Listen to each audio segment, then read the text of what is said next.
If you've ever tried to theme GTK4 apps on Hyprland, you already know the pain. You change a color, nothing happens. You edit a CSS file, still nothing. You close the app, reopen it, and maybe if you're lucky, half of your changes show up. So you start Googling and you find out that some apps need to literally be killed and restarted before they'll pick up your new styles. Not closed, killed. So that would literally be something like pkill Nautilus, or if you were using another app, something like File Roller, you'd have to literally pkill File Roller or even kill all-9 to really get the process to die. And even then, some properties just don't work the way that you'd expect. So is theming on Hyprland just broken? Well, not exactly, but if you're trying to do it the GTK4 way, you are fighting a battle you were never meant to win. What's going on, everyone? I'm Sane. I've been writing Hyprland for 4 years now, made programs that have taught hundreds upon hundreds how to write it themselves, made custom desktops for a bunch of clients, and more. And today, we need to talk about GTK4 theming, because I see people struggling with this constantly and nobody is giving them the full picture. I'm going to break down exactly why GTK4 theming is such a nightmare on Hyprland, what your actual options are, and how to get the results you want without losing your mind. So, let's start with why GTK4 theming feels so broken in the first place, because it kind of is, at least for what we're trying to do. GTK4 was designed with a very specific philosophy, okay? The GTK developers basically decided that full-blown external theming, the kind we all loved in GTK3, where you could completely transform how an app looks, was causing too many problems. Like, in fact, the GTK3 theming system was, in fact, just so freaking good that you could make stuff like custom theme switchers and change your theme with a simple command and watch your entire system adapt to that. Okay, so this, by the way, I have not just configured for GTK3 apps, it's for my terminal. So if I were to show you, it's for my text editor as well. So if I wanted to change the theme, let's say, okay, from Everforest to something like Grovebox, I just have to press it once, press a keybind on my keyboard, and there you go. The entire theme changes for literally every app you can imagine. There's also stuff that I've configured like notification panels and a bunch of animations, along with, let's see what else, there's wallpaper switchers. So if I wanted to change wallpapers, there's no need to manually type in a hyperpaper command or an awww command. I just have to use the switcher and then get the job done. If I get bored of my waybar layout, I can change that very simply here as well. If I change it to something like Cosmi, this is what it looks like. I can change it to subtle, that's what this looks like. There's also one called ultra minimal, and I've also implemented a game mode where if I wanted the window to be flush against the bar, okay, I just have to press Win F1 and that does it. This turns off all decorations and animations and basically leaves a very minimal setup to work with. Not just that, but then I've also implemented features like nightlight and night mode, which basically allow you to save your eyes at nighttime. And all of this, by the way, I teach you exactly how to configure inside of Hyper Accelerator. So Hyper Accelerator is a program, that's the first link in the description, and right here I cover stuff like how to make custom theme switchers in this module called theme switchers. This module alone is 2 hours long and took me just over a week to make, and this one, if I just show you, ta-da, right here, yep, 2 hours long. And here I cover what theme switchers actually are, the different kinds, how to set up wallpaper-based theme switching, custom theme switching, and much, much more. If I were to show you the code part of how actually you're supposed to configure this, like it's somewhere right over here, okay, somewhere at the end. There you go. I walk you through this script and exactly what it does. I have the same one on my machine. And not just that, but then I help you write it line by line so that you're not just left copying dot files that end up breaking every 2 changes. So if that is something that you want to make for yourself, if you want to set up like this one, complete with custom theme switchers and all the functionality you could ever want, you can click the first link in the description right now and check out the program. Now, the reason why the developers switched away from the theming system that they had in GTK4 to the one that currently exists in GTK 3, I mean, yeah. From 3 to 4, why the change actually took place is because themes would break apps, accessibility would suffer, and developers couldn't guarantee their apps looked right. So GTK4 moved toward a model where apps are supposed to control their own appearance through libadwaita, and external theming became, at best, a second-class citizen. And here's where it gets painful for us on Hyprland specifically. Live reloading doesn't work. In a GNOME session, there's at least some infrastructure that helps apps respond to theme changes.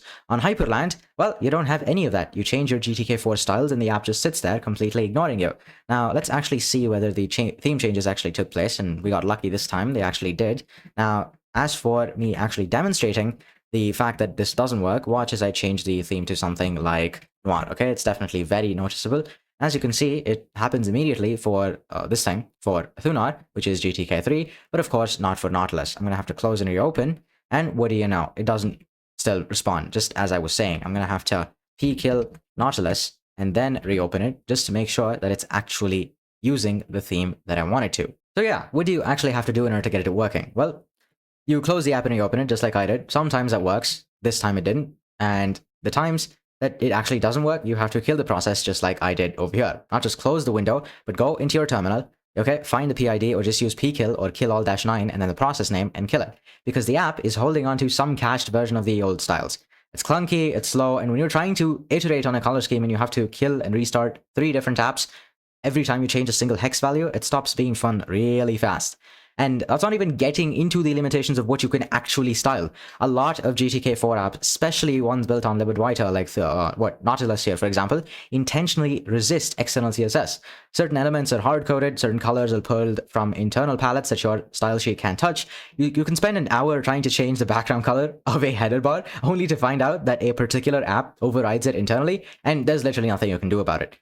So yeah, if you're trying to do deep, pixel-perfect theming on GTK4 apps within Hyprland, you're fighting the framework itself. It was not built for this, and that's just the reality.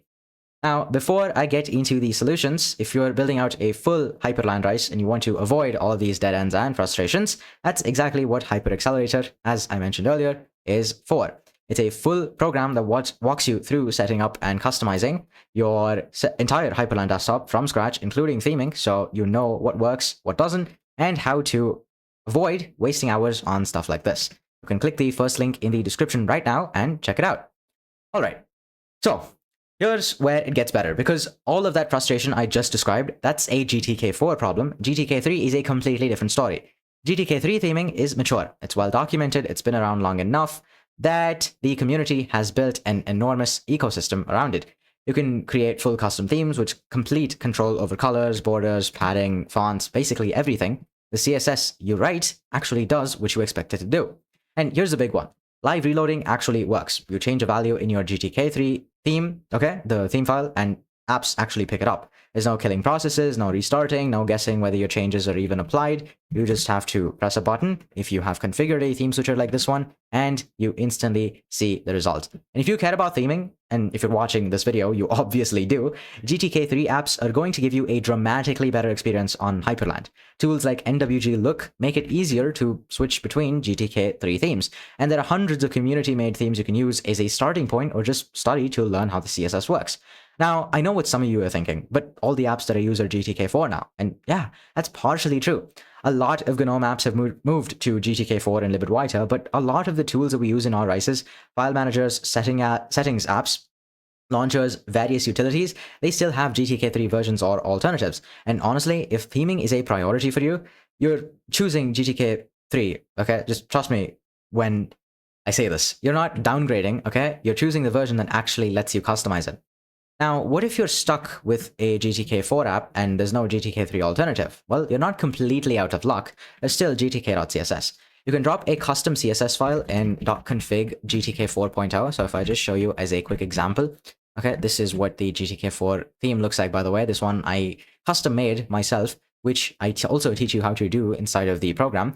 But yeah, inside of here, you see this gtk.css file. You go in here and then you edit all of the colors manually. And once you do that, okay, you will actually be able to change how the theme looks. And once that's done, you're going to be at least one step closer to having GTK4 theming working a little bit better than what it was before. And this is basically your escape hatch for theming this program, for theming the toolkit, GTK4. You can set custom accent colors, background colors, text colors, and a decent number of other properties. And it does work. Your colors will apply, the apps will respect them, at least the ones that aren't overriding everything internally. But, and you already know there's a but, okay? You're still dealing with all of the problems I mentioned earlier. No live reloading, you change a color in gtk.css, you have to kill the app and restart it to see the change. Some apps cache aggressively, so even killing and restarting doesn't pick it up on the first try. And you're limited in what you can actually change. This isn't the same as having a full GTK3 theme where you control every pixel. It's more like broad strokes. So think of gtk.css as a pragmatic workaround. If you need your GTK4 apps to match your color scheme and you don't mind the clunky reload process, well, it gets the job done, just as it's getting done over here. It's not elegant, it's not fun to iterate on, but it works. Now, here's how I think about this overall, okay?